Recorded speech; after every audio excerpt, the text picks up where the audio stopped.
इस वीडियो में हम क्लास 9th का मैथ बुक बिहार बोर्ड का प्रश्नावली 13.6 5 नंबर क्वेश्चन 6, 7, 8 नंबर सॉल्व करेंगे। इससे पिछले वीडियो में 1 से 4 तक और पिछला वीडियो और पिछला चैप्टर का और भी वीडियोस बना हुआ है। क्लास 9th का जो बना हुआ है प्लेलिस्ट आप चेक कर सकते हैं, जो वीडियो नहीं देखे हैं उसको देखने के लिए। चलिए 5वां क्वेश्चन है, इसको समझते हैं। देखिए इसमें बेलन के आयतन से संबंधित क्वेश्चन है। देखिए 10 मीटर गहरे एक बेलनाकार बर्तन की आंतरिक वक्र पृष्ठ को पेंट कराने का व्यय 2200 है।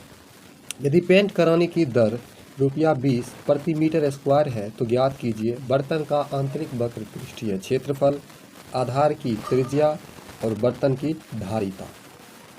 ऊंचाई दिया है, ये गहराई मतलब ऊंचाई ही हुआ, और आंतरिक वक्र पृष्ठ को पेंट कराने का खर्च इतना दिया है।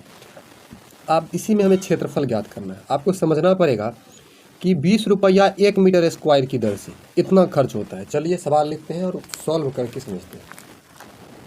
तो सवाल हमने लिख लिया, बेलनाकार बर्तन की गहराई दिया हुआ है, आंतरिक वक्र पृष्ठ को पेंट कराने का व्यय 2200 है और दर जो है 20 रुपया है। तो तीनों प्रश्न है। सबसे पहला प्रश्न है बर्तन की आंतरिक वक्र पृष्ठ क्षेत्रफल ज्ञात करना है।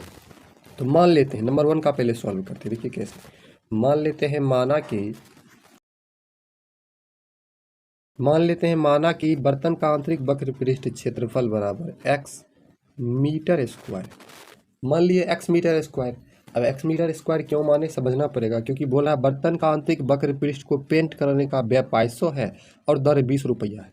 अब मान लिए क्षेत्रफल x मीटर स्क्वायर। अब क्या दिया गया है, चूंकि ₹20 प्रति मीटर स्क्वायर की दर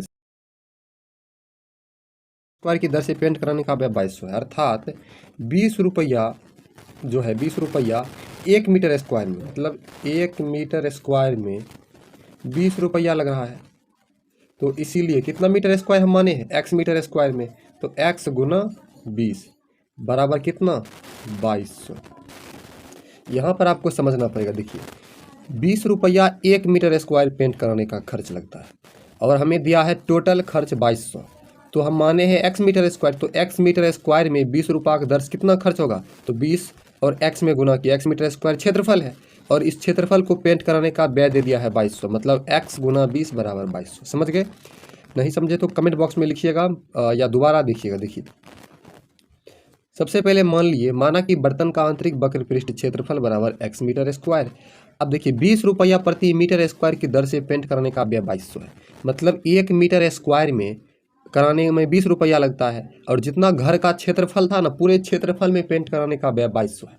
तो पूरे क्षेत्रफल को हम x मान लिए हैं और x मीटर स्क्वायर में पेंट कराने का व्यय कितना है, 2200 है, 20 रुपया की दर से। तो x गुना 20 बराबर 2200। अब x बराबर 2200 बट्टा 20, 0 0 गया, काट देते हैं 110 बार में, तो x बराबर 110 मीटर स्क्वायर आ जाता है। और x को क्या माने थे, वक्र पृष्ठ क्षेत्रफल। वक्र पृष्ठ क्षेत्रफल हमारा कितना आया, 110 मीटर स्क्वायर। क्योंकि जितना खर्च हुआ और जितना व्यय था, दर था, उससे इसमें भाग कर दिए तो हमारा क्षेत्रफल आ गया। अब आधार की त्रिज्या ज्ञात करते हैं। क्षेत्रफल निकाल लिए पहला, दूसरा आधार की त्रिज्या। त्रिज्या निकालने के लिए हमें क्षेत्रफल दिया हुआ है, क्षेत्रफल अभी तुरंत निकाले हैं, यहाँ पर देख सकते हैं 110 मीटर स्क्वायर।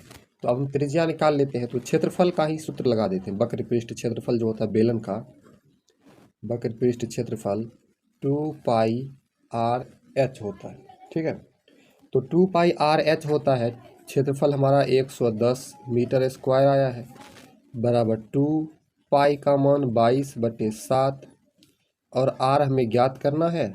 ऊंचाई देखिए, गहराई यहाँ पर 10 मीटर दिया है, ऊंचाई गहराई एक ही बात है। देखिए ये 2 जो है इस सब के गुना में है, तो इधर चला आएगा भाग में, 110 मीटर स्क्वायर बटा 2, और ये 10 भी देखिए r के गुना में है, इधर चला आएगा भाग में, इसके 110 के भाग में। 0 0 काट दिए, 10 मीटर है तो मीटर स्क्वायर में मीटर से भाग देंगे, 2 11/2 आए। 11/2 को रहने देते हैं, बराबर इधर बचा 22/7 गुने r। एक ही साथ भेज सकते हैं या आप अलग से कैलकुलेशन, अगर कोई दूसरा तरीका हो तो उससे कर सकते हैं। देखिए अब क्या करेंगे, 11/2। अब इसके बाद देखिए 22/7 r के गुना में है, बराबर के इस पर आएगा तो उल्टा हो जाएगा, मतलब जो नीचे है वो ऊपर चला जाएगा, जो ऊपर है वो नीचे चला जाएगा। ठीक है, अब देखिए ऊपर में 7, यहाँ देखिए 11 है तो 11 दूना 22, दो आया, अपर में 7, नीचे में 2 2 4 है, तो बराबर आर। अब यहाँ पर आर बराबर क्या आ गया, सीधा करके हम लिख लेंगे। यहाँ पर देखिए आर है, तो आर बराबर ऊपर में 7 बचा, नीचे में 4, आर बराबर 7/4 आ गया त्रिज्या।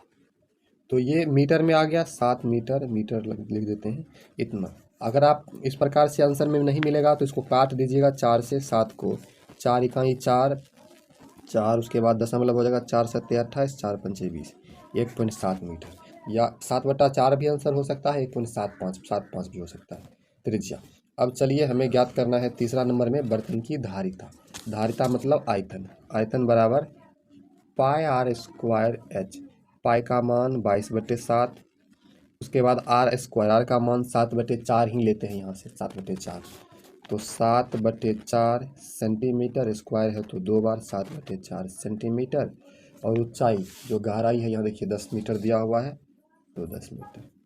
7 7 कट जाता है, 11 दूनी 22 और 2 दूनी 4, उसके बाद 2 पंचे 10, 5 ऊपर में, नीचे में एक 4 बचा, 11 7 और 5, 11 7 77 बराबर 77।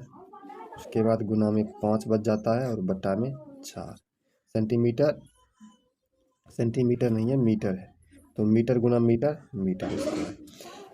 अब यहाँ पर देखिए इसको गुना कर देते हैं 77 में 5 से, 7 5 35 का 5 बाकी 3, और 7 5 35 3 38, 385/4 मीटर स्क्वायर। ये आंसर, या इसको भाग देकर भी लिख सकते हैं। 4 से 4 7 28, 4 8 32, 4 9 36, 9 बार में 4 9 36, 2 पर 5 25, 4 6 24, उसके बाद 4 दूना 8, 4 5 20, 96.25 मीटर स्क्वायर।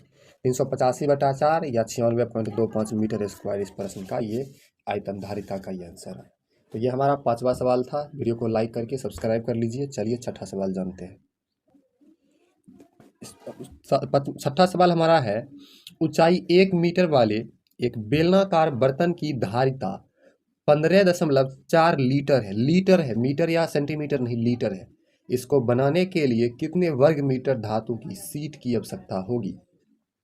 देखिए बेलनाकार बर्तन है और इसमें इसकी धारिता 15.4 लीटर है, मतलब बर्तन है तो नीचे से बंद ही होगा, ढका हुआ होगा, तो इसका पूर्ण पृष्ठ क्षेत्रफल ज्ञात करना पड़ेगा। देखिए यहाँ पर हमने लिख लिया धारिता 15.4 लीटर, धातु की शीट की आवश्यकता अर्थात पूर्ण पृष्ठ क्षेत्रफल।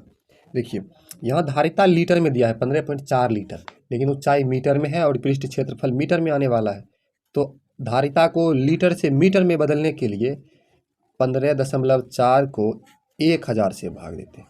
मीटर, लीटर को मीटर में बदलने के लिए 1000 से भाग देते हैं, तो भाग देंगे तो आ जाएगा 0.0154 मीटर क्यूब। ठीक है, लीटर से मीटर क्यूब में बदलने के लिए इतना आ जाएगा हमारा। अब ये हमारा आया है मीटर क्यूब में धारिता आयतन। क्षेत्रफल निकालने के लिए हमें ऊंचाई और त्रिज्या की आवश्यकता पड़ती है, तो त्रिज्या निकालेंगे आयतन से। तो आयतन बराबर सूत्र लगा देते हैं पाई आर स्क्वायर एच। आयतन देखिए हमारा 0.0154 मीटर क्यूब दिया हुआ है। उसके बाद पाई का मान 22/7, उसके बाद त्रिज्या दिया नहीं है, त्रिज्या का स्क्वायर, ऊंचाई 1 मीटर दिया हुआ। ठीक है, अब जो जो गुना में है इधर भाग में चला आएगा। देखिए 0.0154 मीटर क्यूब के बट्टा में 1 मीटर, देखिए ये गुना में है तो भाग में आ जाएगा 1 मीटर, और यहाँ पर बच जाएगा 22/7 गुना आर स्क्वायर। मीटर से मीटर क्यूब काटेंगे तो मीटर स्क्वायर बचेगा, मीटर स्क्वायर बचेगा। अब यहाँ पर 1 से भाग देंगे तो फिर भी 0.0154 आएगा। 22/7 आर स्क्वायर के गुना में है, इधर आएगा भाग में आ जाएगा, मतलब उल्टा हो जाएगा, 22/7 7/22 बन जाएगा। तो 22 से इसको काट दीजिए, 22 सते 154 होता है, 1 2 3 4 अंक के बाद दशमलव, तो हो जाएगा 1 2 3 4 अंक के बाद 0.00007, 2 3 4, 3 ही जीरो होगा इसमें, 0.1230, उसके बाद 7 होगा। चलिए बराबर आर स्क्वायर, सीधा कर लेते हैं। आर स्क्वायर बराबर, इस 7 को 7 से गुना करेंगे 49 हो जाएगा। अब 1 2 3 4 अंक के बाद दशमलव, तो 1 2 3 4 अंक के बाद दशमलव। देखिए आप जब भाग दीजिएगा तो कैलकुलेशन कर लीजिएगा, गुना भाग में समझने में दिक्कत नहीं होना चाहिए, ठीक है। इतना हमारा ये गुना करने के बाद है। अब स्क्वायर हटेगा, रूट जाएगा, r बराबर रूट अंडर 0.0049 और इसका वर्गमूल 0.07 आ जाएगा। ये जो जितना भी आया है मीटर स्क्वायर में आया है, metre square metre square metre square और ये मीटर में, तो त्रिज्या हमारा 0.07 मीटर आया। अब इसका पूर्ण पृष्ठ क्षेत्रफल का सूत्र होता है 2 पाई r into r plus h। तो 2 पाई का मान 22/7, r अभी तुरंत 0.07 मीटर, r 0.07 मीटर प्लस ऊंचाई 1 मीटर आया है। देखिए 7 से 7 को एक बार में काटिए, 22 दूना 44 गुना 0.01 मीटर, काटेंगे तो 0 एक बार में ही कटेगा, 0.0 एक बार में कट गया मीटर। अब देखिए इंटू 1 में 0.07 को जोड़ेंगे तो 1.07 आएगा मीटर में। अब यहाँ पर 1.07 आएगा, ये नहीं कि 0.08 लिखिएगा, गलत होगा, ये दशमलव के पहले है, ये दशमलव के बाद है तो जुड़ेगा नहीं।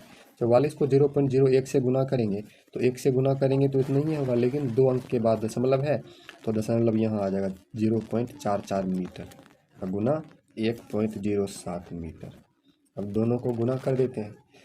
चलिए 44 सत्ते कितना हो जाएगा, 4 सत्ते 28 का 8 बाकी 2 और 4 सत्ते 28 2 30, 308 हो जाता है। 44 सत्ते 308 का 8 बाकी 30 बचता है। उसके बाद 44 को 0 से गुना करेंगे 0 और 30 बच गया तो 30 का 0 बाकी 3, 44 से कम 44 से 3 47, 2 अंक 4 अंक के बाद दशमलव होगा, मतलब 0.04708 मीटर स्क्वायर। ये हमारा क्षेत्रफल आ गया। हमारा प्रश्न है, शीशे की एक पेंसिल लकड़ी के एक बेलन के अभ्यंतर में ग्रेफाइट से बने ठोस बेलन को डालकर बनाई गई है। देखिए 3 बातें हैं, शीशे की पेंसिल में लकड़ी की एक बेलन, उसके अंदर ग्रेफाइट से बने ठोस बेलन को डाल करके बनाया गया है। पेंसिल का व्यास 7 mm है और ग्रेफाइट का व्यास 1 mm है। यदि पेंसिल की लंबाई 14 सेंटीमीटर अर्थात ऊंचाई, तो लकड़ी का आयतन और ग्रेफाइट का आयतन ज्ञात कीजिए। चलिए ज्ञात करते हैं। यहाँ पर देखिए पेंसिल का व्यास, ग्रेफाइट का व्यास दिया हुआ था, ऊंचाई यहाँ पर दी हुई थी। तो व्यास दी हुई थी तो त्रिज्या बराबर व्यास बटा 2 होता है। तो 7 mm था, 7 mm बटा 2 भाग दिए 3.5 mm आया।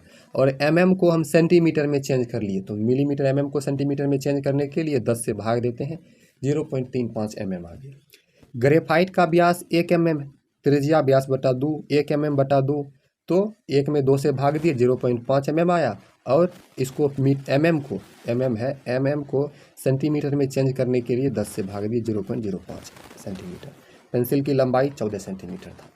अब हमें सबसे पहले ग्रेफाइट, यहाँ पर देखिए ग्रेफाइट का व्यास और पेंसिल का, यहाँ ग्रेफाइट पेंसिल का व्यास है और ये ग्रेफाइट का व्यास, ये पेंसिल का त्रिज्या R1 मान लेते हैं और ग्रेफाइट की त्रिज्या को R2 मान लेते हैं। सबसे पहले हमें ज्ञात करना है, इसमें 7 नंबर में हमें ज्ञात करना है सबसे पहले लकड़ी का आयतन और ग्रेफाइट का आयतन। उसके बाद तो पहले ज्ञात करना है लकड़ी का आयतन।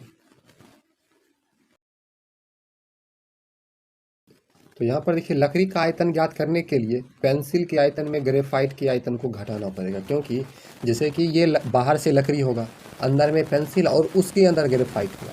तो पहले हम ग्रेफाइट का आयतन निकालेंगे तो उसमें क्या होगा, मतलब पेंसिल का आयतन निकालेंगे तो उसमें ग्रेफाइट का भी आयतन निकल जाएगा, तो पेंसिल में ग्रेफाइट के आयतन को घटाना पड़ेगा।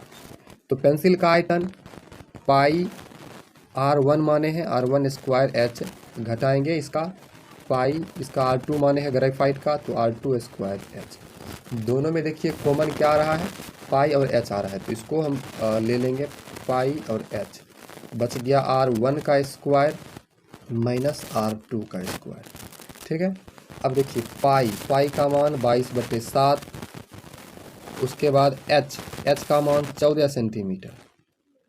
R1 का स्क्वायर देखिए, R1 का जो स्क्वायर है, R1 हमारा यहाँ पर है 0.35, तो 0.35 सेंटीमीटर, 35 सेंटीमीटर का स्क्वायर होगा, माइनस R2 जो है 0.05 सेंटीमीटर इसका स्क्वायर।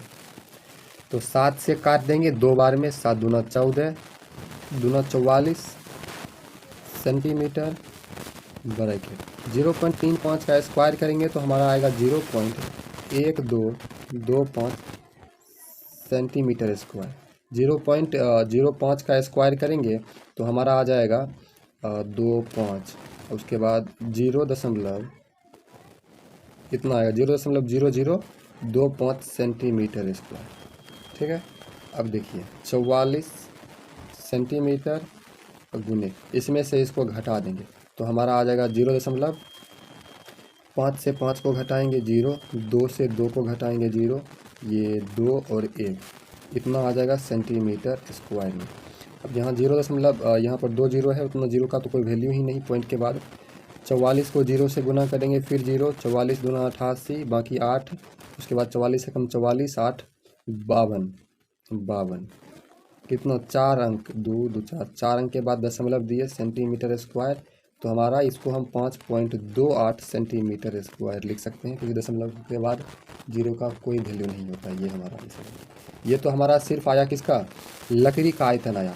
अब हम निकालेंगे ग्रेफाइट का आयतन।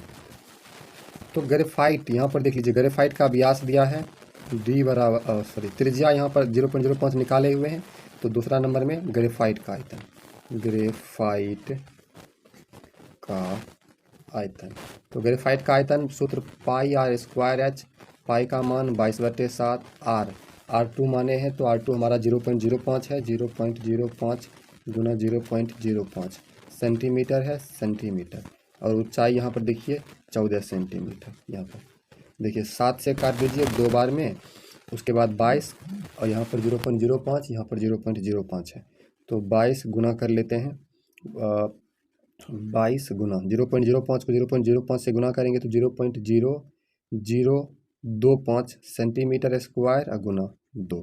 ठीक है, अब इसको गुना करते हैं, 22 को 2 से कर लेते हैं, 22 दूना 44 गुना 0.0025 सेंटीमीटर स्क्वायर को गुना अब इसमें करेंगे 0.0025 सेंटीमीटर स्क्वायर। यहाँ पर 2 सेंटीमीटर, ये सेंटीमीटर में आ जाएगा, कर लीजिए। 44 को यहाँ 25 चौक 100, 0 बाकी 10, 25 चौक 100 और 100 में 10 को जोड़ेंगे 110, तो 110 इतना आ जाएगा 110। अब यहाँ पर देखिए 2 4 अंक के बाद दशमलव सेंटीमीटर क्यूब, 2 4 अंक के बाद दशमलव देंगे 0.110, या इसको लिख सकते हैं 0.11 सेंटीमीटर क्यूब। ये इसका आंसर क्लियर है। चलिए 8वां सवाल। 8वां सवाल है, एक अस्पताल के एक रोगी को प्रतिदिन 7 सेंटीमीटर व्यास वाले एक बेलनाकार कटोरे में सूप दिया जाता है। देखिए व्यास जो है बेलनाकार कटोरे का 7 सेंटीमीटर है, और कटोरा जो है सूप से 4 सेंटीमीटर ऊंचाई तक भरा जाता है, मतलब ऊंचाई 4 सेंटीमीटर हो गया। इस अस्पताल में 250 रोगियों के लिए प्रतिदिन कितना सूप तैयार किया जाता है। तो रोगी की संख्या 250 है। पहले क्या करेंगे, एक गिलास का आयतन निकाल करके 250 में मल्टीप्लाई कर देंगे, सॉल्व हो जाएगा। चलिए सॉल्व करते हैं। सवाल हमने लिख लिया, बेलनाकार कटोरे का व्यास 7 सेंटीमीटर, त्रिज्या व्यास बटा 2, 7/2 हमारा आ गया 7/2, ऊंचाई 4। तो चलिए सॉल्व करते हैं। तो पहले एक गिलास का आयतन मतलब पाई आर स्क्वायर एच, पाई का मान जो है 22/7 ही लेना है, 22/7, आर जो है 7/2 सेंटीमीटर, स्क्वायर है तो 2 बार 7/2 सेंटीमीटर।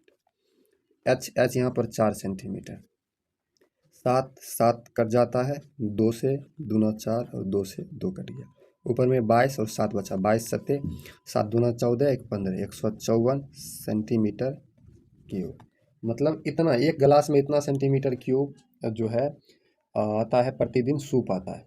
तो कितना सूप तैयार किया जाता है 250 के लिए, तो यहाँ पर लिखेंगे चूँकि एक मरीज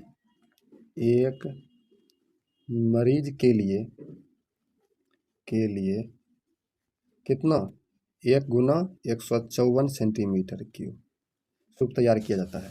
इसलिए कितना मरीज है यहाँ अस्पताल में 250 है, इसलिए 250 मरीज के लिए, तो 250 गुना 154 तो सेंटीमीटर क्यूब। तो यहाँ पर गुना कर दीजिए 0, 25 चौक 100, बाकी 10, 25 5 125, 10, 135 का 5 बाकी 13, 25 से कम 25, 13, 25 3 38 10 25 3 28 10 38 38,500 सेंटीमीटर क्यूब। अब यहाँ पर सेंटीमीटर क्यूब में है तो आंसर देख लेते हैं लीटर में दिया है या सेंटीमीटर क्यूब में। तो इसका लीटर में दिया है, लीटर में बदलने के लिए आप इसमें 1000 से भाग कर दोगे तो 38.5 लीटर आ जाएगा। ठीक है, तो इस प्रकार से हमारा 8वां सवाल 13.6 का खत्म हुआ। इस वीडियो में हमने 5 6 7 8 सवाल जाना। वीडियो अच्छी लगी तो लाइक करके सब्सक्राइब कर लीजिए ताकि अगली वीडियो जो है आपको मिस ना हो। अगला वीडियो में हम 13.7 का जानेंगे। इसमें 9 सवाल है तो पहला वीडियो में 4 और दूसरा में 4। चलिए मिलते हैं अगले वीडियो में।